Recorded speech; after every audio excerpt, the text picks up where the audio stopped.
Sejam muito bem-vindos ao programa Palestra na Fraternal. É com muita alegria que estamos recebendo o escritor e palestrante Rogério Toledo, com o tema Francisco de Todos Nós. Rádio e TV Fraternal, sempre sintonizada em você.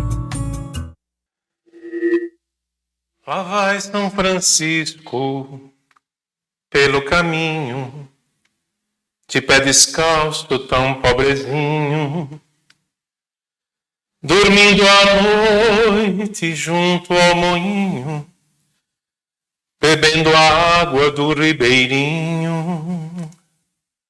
Lá vai São Francisco de pé no chão, levando nada no seu surrão, dizendo ao vento, bom dia, amigo, dizendo ao fogo, saúde, irmão. Boa noite, meus amigos, minhas amigas da Rádio e TV Fraternal. Que alegria poder falar de Francisco de Assis, de Clara de Assis.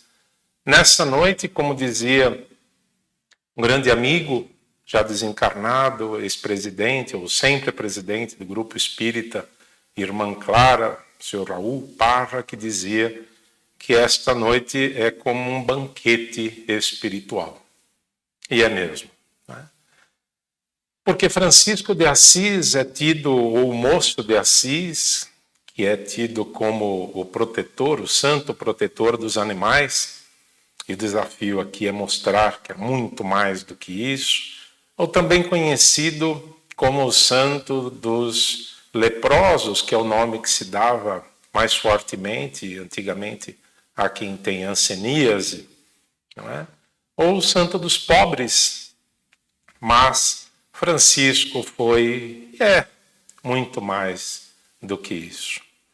E a ideia aqui não é falar tanto do aspecto biográfico, que tem aí à disposição hoje em dia de forma tão fácil na internet, mas de uma reflexão sobre o legado de Francisco para todos nós e por que nós temos uma vida possível, né? Quando nós falamos de Francisco, há sempre uma polêmica, porque nós somos muito literais, nós achamos que para trabalharmos, para sermos um pouco do que foi Francisco, pelo menos um pouco, nós teríamos que ser absolutamente pobres e nós precisamos entender com mais profundidade os ensinamentos deixados por Francisco, que é tido como aquele que mais esteve próximo das pegadas de Jesus.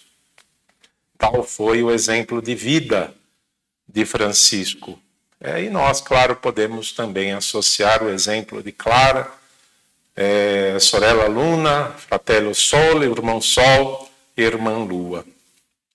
Francisco de Assis nasceu na Itália em 1182, era filho de Pedro e Pica Bernardone, um rico comerciante, né, no caso do Pedro, de uma família nobre de Provença. Na juventude, Francisco era muito rico, então nós temos aqui um exemplo de alguém que tinha uma riqueza realmente muito grande e era um esbanjador. Francisco esbanjava dinheiro,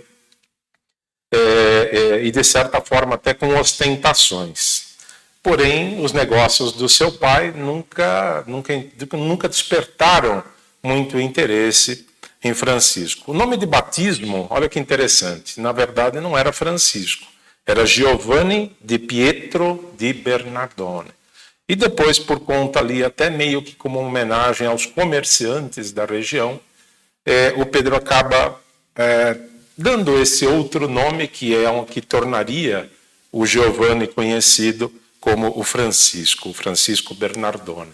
Falando também de Clara, Clara nasceu em 1194 em Assis, filha de Ortolana e Faverone, de uma família mais desconhecida, mas que pertencia a uma estirpe de cavaleiros nobres na cidade de Assis. Ela recebeu uma forte educação religiosa da mãe, e ela tinha mais 3 irmãs e um irmão.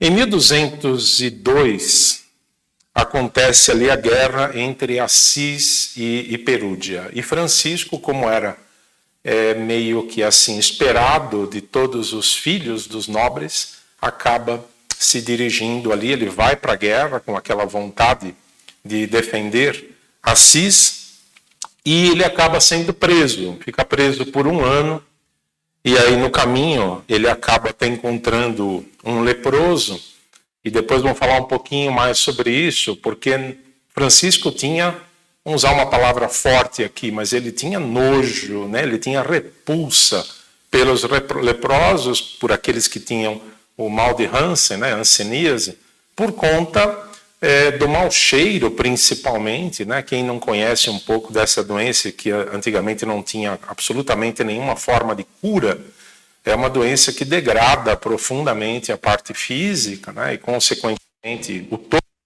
de qualquer pessoa, e essas pessoas eram afastadas da sociedade, tinham que viver de forma absolutamente isolada pela repulsa que todos sentiam por ele. Mas ali Pedro, na prisão, tem um primeiro encontro, de certa forma, com Clara.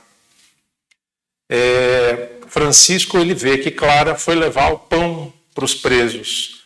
E aquilo comove muito Francisco. Aquela cena ele não conhecia até aquele momento Clara de Assis, mas aquela cena o comove bastante. Então ali, até hoje, é conhecida a expressão o pão de Clara, né? Mas aí, quando ele está retornando, ele tem novamente esse encontro com o leproso, e aí, vamos dizer assim, já o vê de uma forma diferente, principalmente depois, quando ele vai novamente a um outro tipo de guerra, já pelas cruzadas, onde ele observa ali uma pessoa, uma família que estava ali desesperada, e eles imploram a piedade a Francisco, porque os soldados que haviam passado antes deles haviam levado tudo que essa família tinha. Então ele começa ali, ele vê que não tinha sentido ele seguir naquilo, e ele então volta para casa. Um detalhe importante, né, que aliás é fundamental, não é nem um detalhe, na prisão, quando ele estava na prisão ali em Perúgia, ele tem um sonho com a Senhora Pobreza, onde ele tem ali uma primeira visão do que significava ser pobre, da importância da caridade. E ali o que acontece? Ele tem novamente um encontro com o leproso, e na verdade esse encontro é talvez o grande divisor de águas, é como se fosse um momento de iluminação de Francisco, e não aquela visão que ele tem ali na igrejinha em ruínas de São Damião, que nós vamos falar daqui a pouquinho. Quando Francisco ele encontra esse leproso novamente, ou um hanseníaco, né, que tinha o mal de Hansen, vamos falar aqui a lepra por conta de talvez choque até um pouco mais, né, como era naquela época.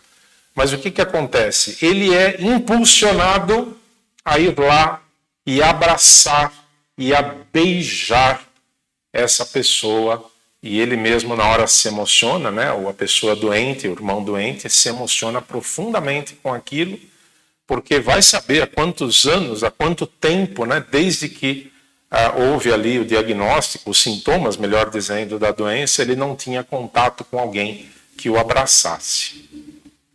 Francisco, então, vai visitar a igreja de São Damião.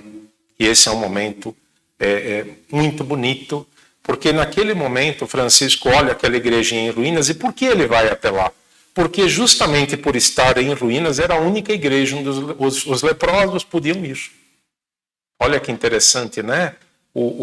A pobreza que de fato havia na época, se nós pensarmos no sentido mais profundo.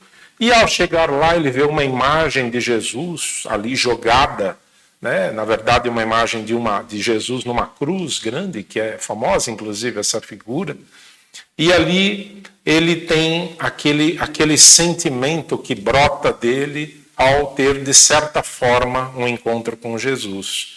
E ali ele tem aquele abraço naquela imagem, ele acaba meio que entrando num estado de êxtase, ele como se estivesse desmaiado, e ele tem uma visão, ele ouve como que Deus, como plano espiritual, claro, falando a ele, vá e reconstrói a minha igreja que está em ruínas. E aí, nesse momento, né, ele começa a obra dele, aquilo que ele entende como necessidade. Ele também entendeu essa mensagem de uma forma literal, que era a igreja ali de São Damião, que precisava ser reconstruída. E aí o que acontece? Ele volta para casa, o pai estava viajando, ele pega o estoque de roupas, o pai era um grande comerciante de tecidos, e ele pega aqueles tecidos, na verdade, e vende, praticamente doando, vende a preço ali, irrisório para as pessoas, para poder, com esse dinheiro, arrecadar para ajudar as pessoas mais pobres. E aí vem uma reflexão, já primeira, porque Francisco é tido como o santo dos pobres, ou o santo daqueles que têm o mal de Hansen, e daqui a pouquinho a gente fala o porquê da questão dos animais, da natureza até como um todo. Mas, na verdade, e uma primeira reflexão, Francisco, ele tinha todo um trabalho ligado aos indefesos. E entre esses indefesos, os mais pobres, os doentes, os animais, a natureza. Portanto, se nós tivéssemos que colocar esse título de santo, que é um título que não temos na doutrina espírita, mas talvez o nome mais apropriado fosse o santo dos indefesos. E, de certa forma, o título dessa noite, Francisco de todos nós, é porque em algum momento, hoje, ou já estivemos, certamente, em alguma forma estaremos indefesos, e Francisco está sempre com o seu exemplo sendo dado, melhor dizendo, a todos nós. E ele começa a conviver então com leprosos, com mendigos, e isso começa a atrapalhar as vendas do pai. E claro, quando o pai sabe que Francisco vende aquilo, ele fica possesso, né? Ainda mais pelo preço que foi vendido. E começam as primeiras grandes discussões com o pai. E aí o que acontece? O pai vai até o bispo, pede ajuda ao bispo, o bispo explica para Francisco a importância de conviver com a família, tudo aquilo que estava acontecendo. E aí, para a surpresa do bispo, do povo, do pai, obviamente, Francisco naquele momento faz um gesto que muitos confundem como o abandono à família, mas na verdade era o seguimento à missão que ele entendeu que precisava, e para aquilo ele simbolicamente não poderia ter nada, porque ele era acusado pelo pai de falar: é fácil você fazer a caridade, é fácil você dar a todo mundo aquilo que é meu, aquilo que eu construí, né? Você está inclusive usando as roupas que eu dei para você. Então, naquele momento, ele, num ato para mostrar que ali, a partir daquele dia, como aconteceu com Saulo de Tarso, que se converteu em Paulo de Tarso, naquele momento ele se desfaz das suas roupas em público, ele fica nu em público, onde através desse gesto, o que ele quer mostrar? E ele diz isso, ele não era ingrato de forma alguma que o pai, a mãe haviam dado a ele, mas ele quer mostrar que a partir daquele dia, ele era dedicado ao Pai maior, a Deus, e já que era impossível naquele momento seguir a um, estar com um e estar com outro, por conta dessa, claro, né, desse conflito que havia pela preferência do Pedro Bernardone de que o filho seguisse os negócios, que fosse ali também uma pessoa de negócios, ele, como é mencionado no Evangelho segundo o Espiritismo, no capítulo Moral Estranha, onde tem abandonar pai e mãe, nesse exemplo de Francisco, há uma ideia perfeita do que significa o abandonar, não como ingratidão, mas se significa, em um momento em que há uma contradição entre os ensinamentos familiares e os ensinamentos de Deus naquele momento, de Jesus, né? Nós precisamos nos posicionar para seguirmos o bem, sem com isso ter uma ruptura, né? Sem com isso desprezar ou ser ingrato com os pais. Então esse é um exemplo muito marcante. E aí as pessoas que estavam ali, que seguiam, que começaram a se juntar e perceber esse ideal de Francisco como sendo algo muito grande, muito profundo, começam a segui-lo, e Francisco começa a juntar pedras, pedir pedras para as pessoas para poder erguer a igreja de São Damião, que estava em ruínas, porque pelo entendimento dele é essa igreja que ele deveria erguer. Mas logo, né, não passa muito tempo, ele começa a perceber que, na verdade, essa igreja não era aquela física. Era os ensinamentos de Jesus. A igreja em ruína, a igreja como sentido de congregação, não como um local físico, estava em ruínas, ou seja, a palavra de Jesus estava deteriorada e precisava ser reconstruída no coração de todos nós. No coração das pessoas, claro, daquela época. E então Francisco começa a pregar o Evangelho. E aí mais pessoas passam a se unir a ele. Só que Francisco, ele tinha inclusive, quem quiser pesquisar na internet para ver como era difícil estar ali com Francisco, tinha as chamadas regras não buladas. O que significa? O buladas significa que não eram ali ainda aprovadas pelo Papa. Portanto, eram regras que ele determinou, mas que ainda eram chamadas de regras não buladas. Entendendo que ele precisava, era importante que o Papa desse o aval, né, para que aquilo pudesse ser oficialmente aceito, ele queria assim, ele não queria ficar à margem daquilo que era o catolicismo, principalmente naquela época, né? Ele vai até o Papa Inocêncio III pedir autorização para pregar o Evangelho. E essa autorização previa essencialmente uma vida baseada na pobreza material. Esse é um ponto importante para a nossa reflexão. Então,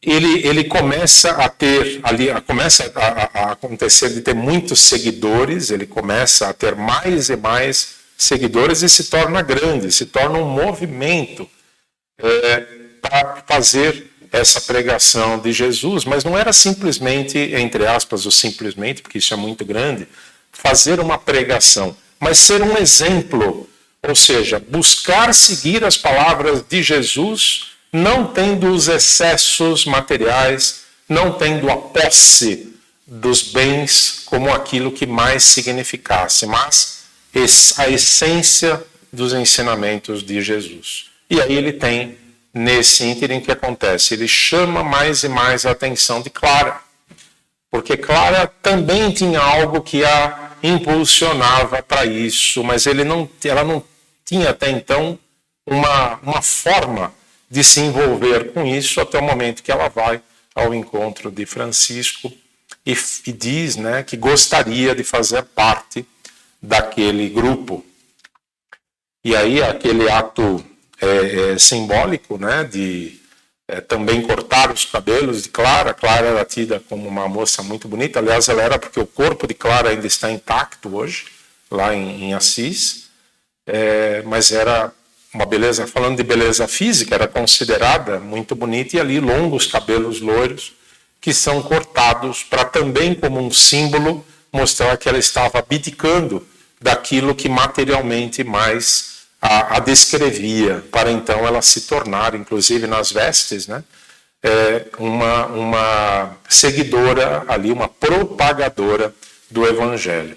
Claro que eles não podem, até pelas condições de estarem homens num grupo, ela acaba ficando com outras irmãs, inclusive com a própria irmã familiar, que depois também e a mãe, que ficam com ela, mas aí ela fica num outro local e mais à frente ela seria colocada do lado da igrejinha de São Damião.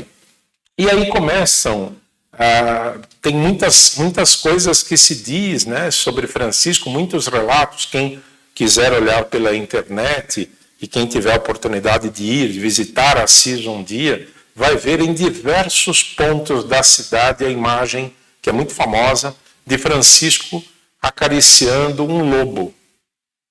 e era o lobo de Gúbio, né, um local que havia ali, onde esse lobo, ele aterrorizava as pessoas, todos tinham medo dele. Esse lobo chega próximo de Francisco, e Francisco faz como se fosse um sermão para ele.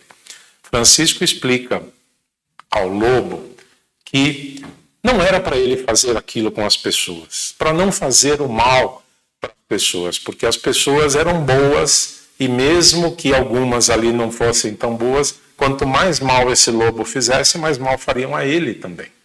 E a partir daquele dia, isso se tem uma propagação muito grande, esse lobo passa a ser quase como um animal de estimação ali das pessoas de Assis. Isso impressiona muito as pessoas. E aí começa, porque daí ele teve um episódio bastante marcante, eu ia falar, começa a ser visto como alguém muito próximo e que adorava os animais. Existe uma outra passagem que ele vai fazer um sermão, claro, repassando as palavras do Evangelho de Jesus para as pessoas, e as pessoas não estavam muito atentas. O que ele faz?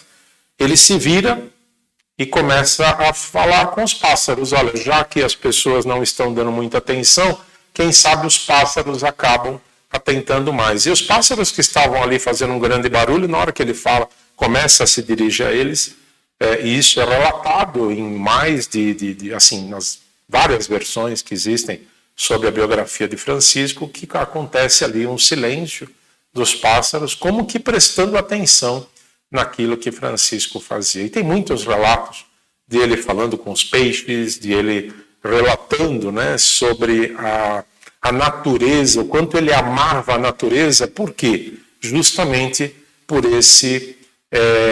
por ser a obra de Deus, né, pelas criaturas. Existe a prece, a conhecida prece de São Francisco de Assis, na verdade é a oração pela paz, e essa oração é atribuída a Francisco de Assis, que é aquela: Senhor, né, fazei-me instrumento da tua paz, onde veródio que eleve o amor. Essa conhecida prece é atribuída a Francisco, mas a prece, eu falo daqui a pouco mais um pouquinho sobre ela, mas a prece que efetivamente é de Francisco de Assis é o Cântico das Criaturas, que não é tão conhecido, mas que eu deixo aqui uma sugestão para que todos possam pesquisar. É só colocar Cântico das Criaturas, ali vai entender um pouquinho melhor esse amor de Francisco pela natureza, né? Porque ele fala o irmão fogo, a irmã água. Essa música aqui que eu cantei pretensamente um pouquinho no começo, ela é de Vinícius de Moraes e foi gravada pelo Ney Grosso, tá? E se chama Lá Vai São Francisco. Mas aí, essa música, de certa forma, é inspirada nesse Cântico das Criaturas. A oração pela paz, ela apareceu pela primeira vez em 1912, por conta da Primeira Guerra. Houve meio que um concurso ali num folhetim da França, e essa oração pela paz, ela foi a vencedora. Então, o que acontece? Ela começa a ser propagada, e em 1916 ela é publicada em Roma pelos franciscanos, que pegam essa prece e do outro lado da prece, como nos papéis, coloca a imagem de Francisco de Assis. E aí ele é atribuído a Francisco porque era uma prece que não tinha um autor conhecido, mas as palavras retratam muito o exemplo que Francisco, na verdade, estendia os exemplos de Jesus na vida que ele fazia, tá? Mas só ali muito mais como curiosidade, porque o principal, se nós buscarmos não apenas entoar uma prece, mas praticarmos só um pouquinho do que ela pede para nós fazermos, já vai ser maravilhoso, né? E aí acontece também o chamado Natal de Grétio, um local onde Francisco vai passar ali o Natal e ele quer explicar para as pessoas como é que Jesus tinha nascido. E aí o que ele faz? Olha aqui que bonito. Francisco, ele pega barro e ele molda ali, né, as figuras de Jesus, de Maria, dos animais, e ele coloca, de Jesus na verdade não, ele coloca de Jesus, de Maria, dos animais, porque ele fala que Jesus já havia nascido, ele não estava mais ali. Então ele faz essa figura, mas para quê? Para representar o nascimento de Jesus e explicar para as pessoas de uma maneira mais visual, vamos dizer assim. E ali nasce o presépio.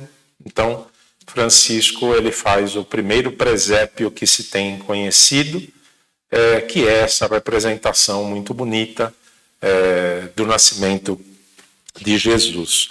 Começam a haver também vários relatos de cura. Então Jesus ele dava banho nos leprosos. E por que essa ligação tão forte de Francisco com o leproso e depois com os leprosos, com quem tinham mal de Hansen? Porque era de quem Francisco mais sentia repulsa, mais sentia, usando a palavra forte, mas que era verdadeira, ele mais sentia nojo. Então, aquilo para ele era muito forte para mostrar a mudança interior, porque ele realmente faz aquilo com muito carinho, começa a levar os leprosos para dar banho, porque eles não podiam se aproximar de ninguém, não tinham acesso a nada, viviam ali, às escondidas, né, em aldeias que eram formadas somente por pessoas doentes, pequenas aldeias, claro.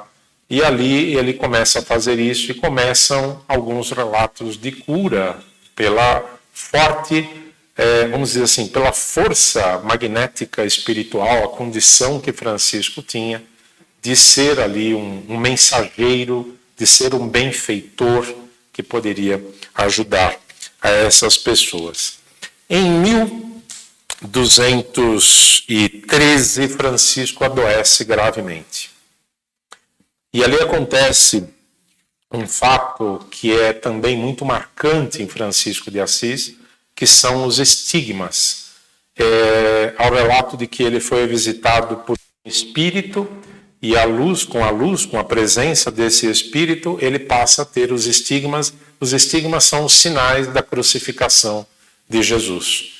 Então Francisco passa a ter como se fosse ali as mãos perfuradas, os pés perfurados, a perfuração da lança que tem no abdômen também de Jesus. Então esses estigmas marcam bastante, mas associado a isso, aí dizem relatos que ele não precisamente se fala da doença, mas acredita-se fortemente que a própria lepra, né, pela descrição que é dada do quanto ele também começou a se deteriorar, mas de qualquer maneira não há um relato preciso sobre a causa, mas sim como um conjunto de coisas que o fez ficar doente.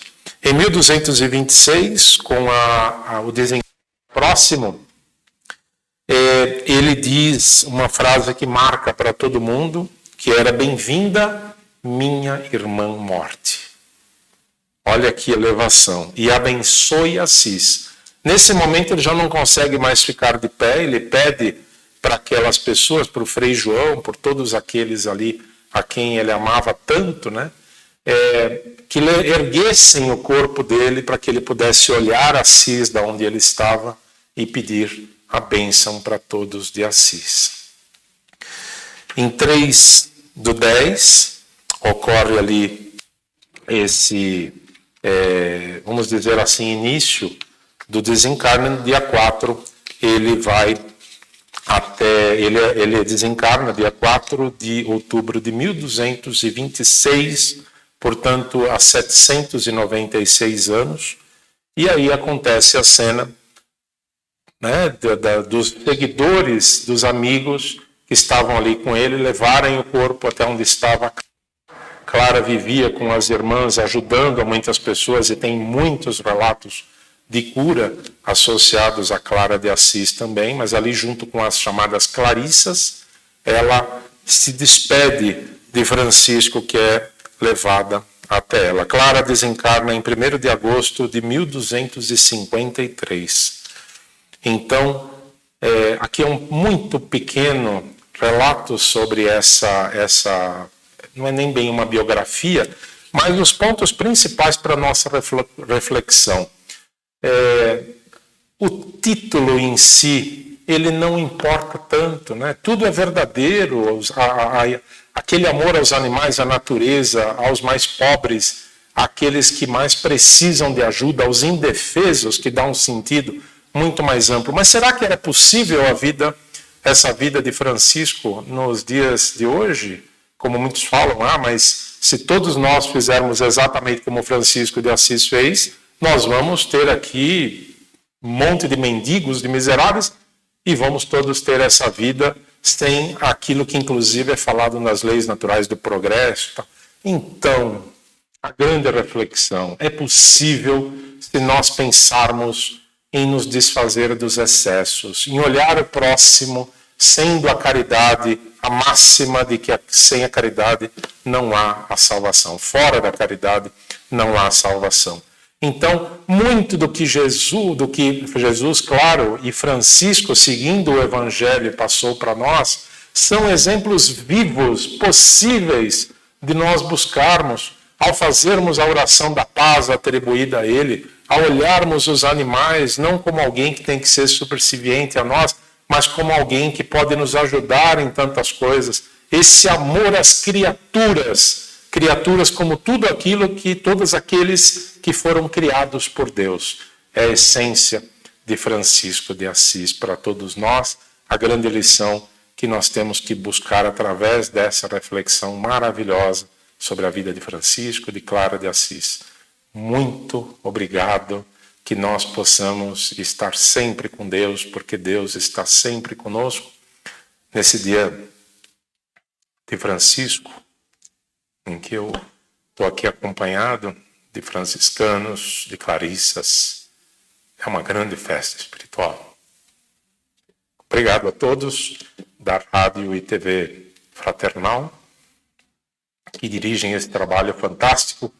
Obrigado a você que está ouvindo e que certamente vai refletir bastante para praticar muito do que esse grande Espírito trouxe para nós e principalmente, claro, o Evangelho de Jesus cada vez mais presente em nossas vidas como algo profundamente necessário.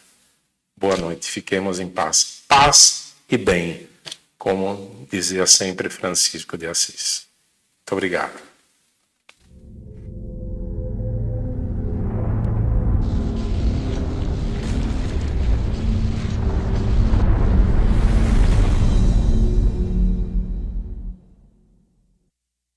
Acabamos de apresentar mais um programa Palestra na Fraternal. Sempre uma palestra diferente com temas ligados à doutrina espírita. Assista pelo YouTube, pela TV Fraternal e também no Facebook.